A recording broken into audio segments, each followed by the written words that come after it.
Laptop या इस प्रकार का एक बायोमेट्रिक मशीन, एक आइरिस मशीन और एक जीपीएस डिवाइस, जो कि जिस भी जगह पर आप जिस लोकेशन पे आप अपना लैपटॉप या ये मशीनें लगाएंगे वहाँ पे जीपीएस भी लिया जाएगा। एक जीपीएस चाहिए, एक इस तरह का वेबकैम लेना आपको ज़रूरी होगा। हे गाइस, कैसे हैं आप लोग? उम्मीद करता हूँ बेहतर होंगे। आज के इस वीडियो में हम आपको कंप्लीट गाइड करेंगे कि अगर किसी सरकारी परिसर में आपको आधार बनाने का काम करना हो, फुल बायोमेट्रिक अपडेट का काम करना हो, तो आपको कैसे मिलेगा। क्योंकि आजकल आप भी जान रहे हैं कि यूआईडीआई की तरफ से किसी प्राइवेट स्थान पर आपको बायोमेट्रिक का काम करने के लिए अथवा नया आधार नामांकन के लिए कोई अनुमति नहीं मिल पा रही है और संभवतः अब मिल भी नहीं पाएगी। केवल और केवल सरकारी परिसर में, जैसे कि बैंक में, ब्लॉक में, सरकारी स्कूल में अथवा बीएसएनएल ऑफिस, जो सरकारी परिसर हैं उन्हीं में आपको अनुमति मिल सकता है। और साथ ही साथ जो आंगनबाड़ी कार्यकर्त्री होती हैं उनका जो केंद्र होता है, कई जगह वहाँ पे भी चलाया जा सकता है। लेकिन इस विभाग में केवल जो 5 साल से छोटे बच्चे होते हैं लगभग उनके आधार बनाए जाते हैं, या ब्लॉक लेवल पर इनके जो ऑफिस होते हैं वहाँ पर फुल बायोमेट्रिक का परमिशन मिल सकता है यूआईडीआई की तरफ से। तो इन सभी जगहों पर अगर आप को आधार बनाना हो, यदि आपने NACIT का एग्जाम पास कर लिया है, आधार सुपरवाइजर हो चुके हैं, ऑपरेटर का प्रमाण पत्र आपको मिल चुका है और आपके दिमाग में है कहीं से हमें आधार बनाने का काम मिल जाता तो बड़ा अच्छा होता, कुछ सैलरी मिल जाती, 10-15 हज़ार रुपये आराम से, लगभग सभी रजिस्ट्रार कंपनियां सैलरी दे ही देती हैं, तो वो आपको मिलने लगता। और बाकी आप तो समझ ही रहे हैं कि आधार बनाने में किस तरह का फ़ायदा है, कितने लोग भीड़ लगा करके आते हैं और आप काम भी करते रहते हैं, लोगों की सेवा हो जाती है, साथ ही साथ आप उसमें खुश रहते हैं, मगन रहते हैं। तो ये काम अगर आप करना चाहते हो तो आपको क्या क्या करना पड़ेगा, किन किन प्रोसेस से आपको गुजरना पड़ेगा, वो सब कुछ गाइड करूंगा आज के इस वीडियो में। बस आपसे एक छोटा सा रिक्वेस्ट है, अगर अभी तक आपने हमारे चैनल को सब्सक्राइब नहीं किया है, आप अगर हमारे चैनल पर नए हैं तो चैनल को सब्सक्राइब करिएगा, वीडियो को लाइक करिएगा, क्योंकि ऐसे तमाम सारे इन्फॉर्मेटिव अपडेट आधार के संबंध में, प्रिंटर के संबंध में, पीवीसी कार्ड कैसे बनाएं डायरेक्टली प्रिंटर से, इन सब के बारे में हम टेक्निकल वीडियो लाते रहते हैं। तो आइए शुरू करते हैं। गाइज, जब भी आप सुपरवाइज़र का एग्ज़ाम पास करते हैं, NACIT का सर्टिफिकेट आपके पास हो जाता है, तो आपके मन में एक ख्याल होता है कि हम आधार आप बना सकते हैं, लेकिन बनाएंगे कैसे, आईडी मिलेगी कहाँ से? तो भाई एक लंबी प्रक्रिया है। जितना आसान एग्ज़ाम को पास करना है उससे कहीं ज़्यादा कठिन है आधार का काम मिलना वर्तमान समय में। तो इसके लिए कुछ रजिस्ट्रार एजेंसियां हैं जो यूआईडीआई और हम ऑपरेटर के बीच मध्यस्थता करती हैं, हमारे फॉर्म को, हमारे एप्लीकेशन को यूआईडीआई तक भेजती हैं और यूआईडीआई हमें वाइट लिस्ट करता है, ठप्पा लगाता है कि हाँ भाई इस ऑपरेटर को हमने अनुमति दिया है। और आपके मेल आईडी पर एक मेल आता है, उस मेल आईडी पर जो मेल आईडी आपके आधार में लिंक होता है, और वहाँ पे आपको एक मैसेज आता है कि आपको इनेबल कर दिया गया है आधार ऑपरेटर अथवा सुपरवाइज़र के रूप में। इसी को हम क्रेडेंशियल कहते हैं कि आपकी क्रेडेंशियल आईडी आ गई। लेकिन ये आना इतना आसान नहीं होता है। आपको यूआईडीआई को एक कंसल्ट फॉर्म भर के भेजना होता है, एक मध्यस्थता कर रही कंपनी के ज़रिए, जो रजिस्ट्रार कंपनी होगी, क्योंकि रजिस्ट्रार कंपनी मध्यस्थता करती है हमारे और यूआईडीआई के बीच में। और आपको सबसे पहले ज़रूरत होता है एक सरकारी परिसर की। आपको ये डिसीजन लेना होता है कि आप किस परिसर में बैठ के काम करेंगे, और जिस परिसर में आपको बैठ के काम करना होता है पहले उस परिसर के मुखिया से आपको परमिशन लेना होता है। जैसे मान लीजिए आप पंजाब नेशनल बैंक में आधार बनाने का काम करना चाहते हैं। पंजाब नेशनल बैंक एक सरकार द्वारा अधिकृत बैंक है और उसमें अगर आप बैठ करके काम करना चाहते हैं तो आपको आधार बनाने का काम अथवा बायोमेट्रिक अपडेट करने का काम पूरी तरीके से मिल सकता है। तो अगर आपका मन है कि हम पंजाब नेशनल बैंक में बैठ के आधार ऑपरेटर का काम करेंगे, तो जिस भी शाखा में आपको काम करना है सबसे पहले उस शाखा में आपको विजिट करना पड़ेगा और आपको देखना पड़ेगा कि उस शाखा में किसी कंपनी ने इनेबल कर रखा है आधार ऑपरेटर सुपरवाइजर के लिए अथवा नहीं। अगर नहीं कर रखा है तो आपको एक रिकमेंडेशन करवाना होगा उस बैंक के मैनेजर से, क्योंकि शाखा प्रबंधक वही होते हैं। वो एक लेटर पे लिख करके देंगे एक रजिस्ट्रार कंपनी को कि भैया हमारे बैंक में बहुत सारे ग्राहक हैं जिनके आधार में त्रुटियां हैं, या बहुत सारे ऐसे हमारे ग्राहक हैं जिनका आधार बना ही नहीं है, जिससे केवाईसी करने में असुविधा हो रही है। हमारे यहाँ आधार का काम करवाया जाए, हम इसके लिए परमिशन देते हैं। तो वो जो लेटर होगा परमिशन का ब्रांच के साइड से वो एक कंपनी को होगा और उस कंपनी से भी आपको ही संपर्क करना होगा। उदाहरण के लिए जैसे कई सारी कंपनियां हैं, वी टेक्नोलॉजी है, UTITI जो पैन वाली कंपनी है, वो भी बहुत सारी जगहों पर, बहुत सारे परिसर में वो भी इनेबल करवाते हैं, वो भी मध्यस्थता करते हैं ऑपरेटर से। और रजिस्ट्रार कंपनी है ऑपरेटर और UIDAI के बीच में। ऐसे आसूजा एक कंपनी है, IPS एक कंपनी है जो आधार सर्विस प्रोवाइड करती है। IPS इंडियन बैंक में आधार सर्विस प्रोवाइड करने का काम करती है।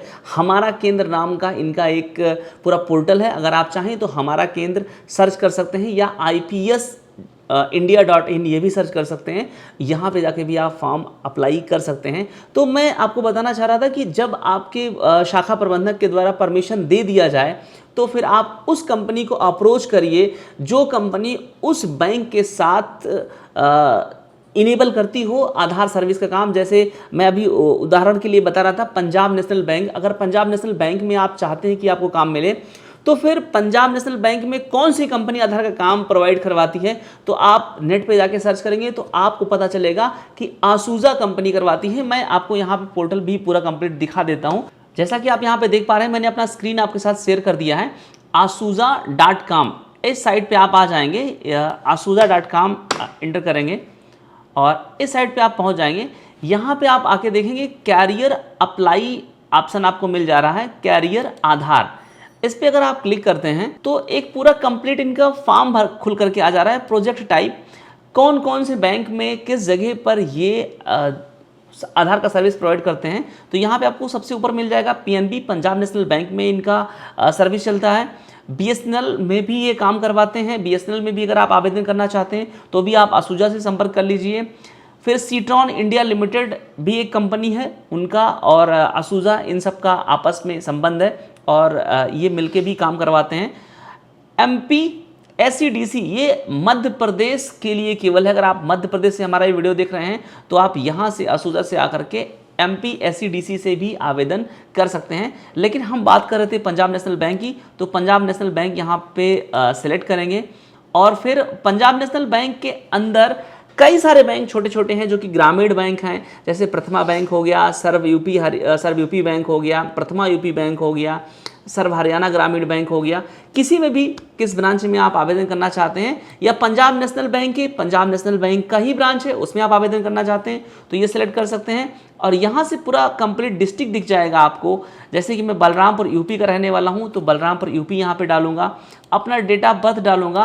पूरा कंप्लीट ये फॉर्म जो आप देख पा रहे हैं इसे कंप्लीट भर देना है, नीचे आकर के सबमिट कर देना है। इसमें आपको देखना है कि आपका हायर क्वालिफिकेशन का सर्टिफिकेट आपको यहाँ अपलोड करना पड़ेगा, अपना आधार नंबर डालना होगा, NSCIT आपको पास करके रखना होगा तभी आप आवेदन कर सकते हैं। NSCIT सर्टिफिकेट आप क्वालिफाई कर लीजिए। ये एक प्रमाण पत्र होता है आधार ऑपरेटर अथवा सुपरवाइजर के लिए, उसका नंबर यहाँ पे डाल दीजिए। NSCIT सर्टिफिकेट आप यहाँ पे अपलोड कर दीजिए। Pan card number, pan card भी अपलोड कर दीजिए। एप्लीकेंट का पूरा डॉक्यूमेंट जो जो यहाँ पे मांगा जा रहा है वो सब कुछ अपलोड कर दीजिए। पुलिस वेरिफिकेशन एक सर्टिफिकेट होता है जो हर थाने से आवेदन किया जा सकता है, मतलब आवेदन ऑनलाइन किया जा सकता है, अप्रूवल थाने से होता है। फिर SP ऑफिस से एक प्रमाण पत्र मिल जाता है पुलिस क्लियरेंस का, या पुलिस क्लियरेंस यहाँ पे बोला जा रहा है, पुलिस वेरिफिकेशन भी कई जगह पर बोला जाता है, जो कि एक आपका प्रमाण पत्र होता है, चरित्र प्रमाण पत्र, जो पुलिस के साइड से आपके लिए वेरीफाई किया जाता है कि आपके नाम पे कोई FIR तो नहीं है, आप कोई मुकदमा तो नहीं चल रहा है, आप कोई क्राइम तो नहीं कर रखे हैं। ये वहाँ से भी क्लियरेंस होना चाहिए। कंप्यूटर सर्टिफिकेट कोर्स, जैसे आपने CCC DCA कोई कोर्स कर रखा है वो भी यहाँ पे अगर आप डाल देते हैं तो अच्छा रहेगा। हालांकि यहाँ पे मैंडेटरी नहीं किया हुआ है, लेकिन आप इसे भी डाल दें और सब कुछ भरने के बाद इसे फाइनल सबमिट कर दें। कुछ दिन के बाद आपको आसूजा कंपनी की तरफ से भी कॉल आ सकता है, और या आप इनके पास जो इनका कॉन्टैक्ट डिटेल है उन पे भी आप कांटेक्ट कर सकते हैं। क्या क्या रिक्वायरमेंट है, 12th पास होना चाहिए, NSCIT सर्टिफिकेट होना चाहिए, सब कुछ यहाँ पे लिखा भी है। Candidate who have basic knowledge of computer, communication skills should be friendly with a local language, should maintain ethical standard, मतलब ये सब कुछ आपको मेंटेन करके रखना है। और ये वही सारा कुछ रूल्स रेगुलेशंस लिखे रहेंगे जो हर जगह हर ऑफिस में मांगा जाता है। इसको भर देंगे, इसके बाद आप उस बैंक में इनेबल कर दिए जाएंगे। UIDAI को आप आपसे एक कंसल्ट फॉर्म भरवा करके आसूजा कंपनी यूआईडीआई के पास भेज देगी। यूआईडीआई की तरफ से आपके आधार में जो लिंक ईमेल आईडी होगा उस पर एक मेल आ जाएगा, आपका क्रेडेंशियल आ जाएगा। उसके बाद आपको ये कंपनी भी लैपटॉप या इस प्रकार का एक बायोमेट्रिक मशीन, एक आइरिस मशीन और एक जीपीएस डिवाइस, जो कि जिस भी जगह पर आप जिस लोकेशन पे आप अपना लैपटॉप या ये मशीनें लगाएंगे वहाँ पे जीपीएस भी लिया जाएगा। एक जीपीएस चाहिए, एक इस तरह का वेबकैम लेना आपको ज़रूरी होगा। वो ज़्यादातर लॉजिटेक का भी चलता है, लॉजिटेक का भी ले सकते हैं, क्योंकि जब आप आधार बनाएंगे तो एक फ़ोटो लेने के लिए एक वेबकैम होना ज़रूरी है, फिंगरप्रिंट डिवाइस होना ज़रूरी है, आइरिस डिवाइस होना ज़रूरी है। ये सब कुछ आपके पास होना चाहिए। अगर नहीं है तो कंपनी आपको प्रोवाइड करेगी, हो सकता है कंपनी उसके लिए आपको चार्ज करे, वो डिपेंड करता है कि कंपनी कैसी है, आपके साथ किस तरह का वो जो है डील हो रहा है। क्योंकि सारी चीज़ें आपको देगी, फिर आपको सैलरी देगी, तो मे बी कि कंपनी ही आपको ये सब कुछ दे, या हो सकता है कंपनी आपसे बोले भाई ये सब कुछ आपको परचेज करना है। वो डिपेंड करता है कंपनी के ऊपर कि वो आप किस कंपनी के साथ आपका डील हो रहा है। ऐसे ही कुछ और कंपनी के बारे में मैं आपको बताऊंगा। जैसे आपको मैंने असूजा के बारे में बताया, उसी तरीके से यहाँ पे देखें तो आधार सर्विस में ये कंपनी है वी टेक्नोलॉजी, वी टेक्नोलॉजी। ये कंपनी भी आधार का काम जब से भारत में आधार बनना शुरू हुआ तभी से ये कंपनी आधार बनाने का काम कर रही है। और बहुत सारे ग्राम पंचायतों में इनके जब कैंप मोड चलते थे तभी से ये कंपनी लगी हुई थी काम करने में, और अभी भी इनका कुछ जगहों पर आधार का काम चल रहा है। तो इनसे भी आप कांटेक्ट कर सकते हैं। इनका कोई ऐसा फॉर्म नहीं है कि इनके फॉर्म को भर के आप डायरेक्टली आवेदन कर सकते हैं, लेकिन यहाँ पे अगर आप देखें कांटेक्ट अस में आते हैं तो इस तरह का एक फॉर्म खुल जाता है रजिस्टर यूज़र, और इसमें सब कुछ भरने के बाद अपना एड्रेस भरेंगे, क्वालिफिकेशन भरेंगे, और फिर आप क्या जॉब चाहते हैं, यहाँ पे कहाँ पे चाहते हैं, इस तरह का अगर आप आपसे सब कुछ भर देंगे। अगर इनकी तरफ से वो कॉल बैक आता है या इनके कॉन्टैक्ट नंबर पे आप कांटेक्ट करते हैं तो संभवतः ये भी आपको आधार का काम प्रोवाइड करते हैं।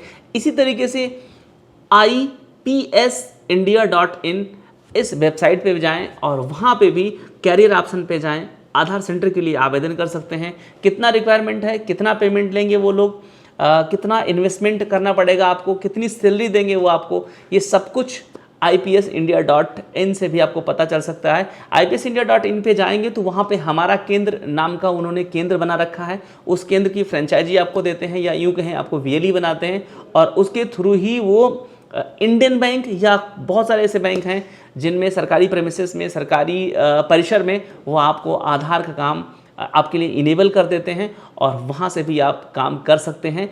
अगर किसी बैंक में पहले से कोई ऑपरेटर काम कर रहा था, बाय द वे वो ब्लैक लिस्ट हो गया, तो उसकी जगह पर भी जाकर के आप आवेदन कर सकते हैं।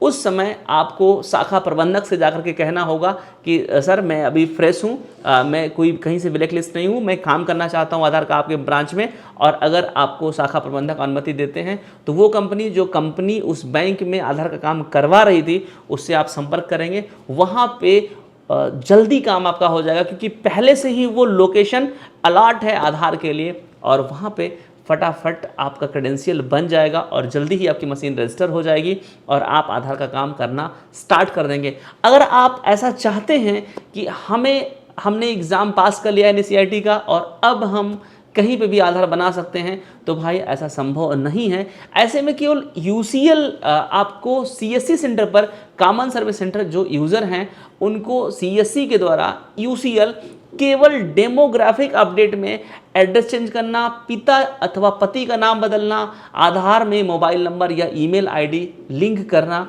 इतना ही काम UCL में मिल जाता है। जो इसमें भी बहुत सारा काम है। अगर आप प्राइवेट कहीं पे काम करना चाहते हैं, अलग लेकर के काम करना चाहते हैं, तो सिंगल ऐसे मार्फो डिवाइस आपके पास होना चाहिए, एक सिंगल आइस डिवाइस होना चाहिए, और उससे NSCERT सुपरवाइज़र एग्ज़ाम, उसमें भी सर्टिफिकेट का रिक्वायरमेंट होगा, और कॉमन सर्विस सेंटर से आपका CSC रजिस्टर होना चाहिए, बैंक BC रजिस्टर होना चाहिए। बहुत लंबी प्रक्रिया उसमें भी है, उसके लिए भी मैंने पहले ही वीडियो बना रखा है। अगर आप CSC UCL में रजिस्ट्रेशन करना चाहते हैं तो आपको इसी वीडियो के डिस्क्रिप्शन बॉक्स में लिंक मिल जाएगा। कंप्लीट प्रोसेस और गाइड हमने बता रखा है, और उम्मीद करता हूँ वो वीडियो अगर आप देखेंगे तो ज़रूर आप CSC UCL का रजिस्ट्रेशन यानी आधार में जो डेमोग्राफिक डाटा है उसको चेंज करने की आईडी आपको UID की तरफ से मिल सकती है। और हम आपको अवेयर करना चाहते हैं, बहुत सारे लोग ऐसा भी आपको फेसबुक पे या इंस्टा पे या किसी सोशल मीडिया प्लेटफॉर्म पे आप जाते हैं तो वहाँ पे बहुत जगहों पर लिखा रहता है 24 घंटे में प्राप्त करें आधार बनाने की आईडी, आधार बनाने का काम 24 घंटे में स्टार्ट और हम आपको दिलाएंगे केवल 2000 रुपये में आधार बनाने का काम। तो ऐसे बहुत सारे फ्रॉड भी हो रहे हैं, उनके चक्कर में ना पड़े। बहुत सारे लोग बोलेंगे हमारे कॉमन सर्विस सेंटर का फ्रेंचाइजी ले लीजिए, हम आपको आधार का काम दिलवा देंगे। अरे भैया, आधार का काम ऐसे नहीं दिलाया जा सकता है जब तक आपके पास सुपरवाइजर का सर्टिफिकेट ना हो। बहुत लोग उस फ्रॉड के चक्कर में पड़ जाते हैं और किसी की मशीन की क्लोनिंग वाली आईडी उनको मिल जाती है, उसमें फंस भी जाते हैं। कई लोग जेल भी गए हैं, कई लोग उसमें बहुत ज़्यादा पेनल्टी भी दिए हैं। तो उन सब के चक्कर में ना पड़े, एक फ्रॉड, एक स्कैम का हिस्सा आप बन सकते हैं। तो उम्मीद करता हूँ उन सभी चीज़ों से आप बचे रहेंगे। मिलूंगा फिर किसी अपडेटेड वीडियो में, तब तक के लिए जय हिंद।